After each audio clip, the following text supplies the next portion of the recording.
والتين والزيتون وطور سينين وهذا البلد الأمين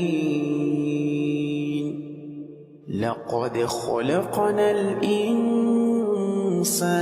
في أحسن تقويم ثم رددناه أسفل سافلين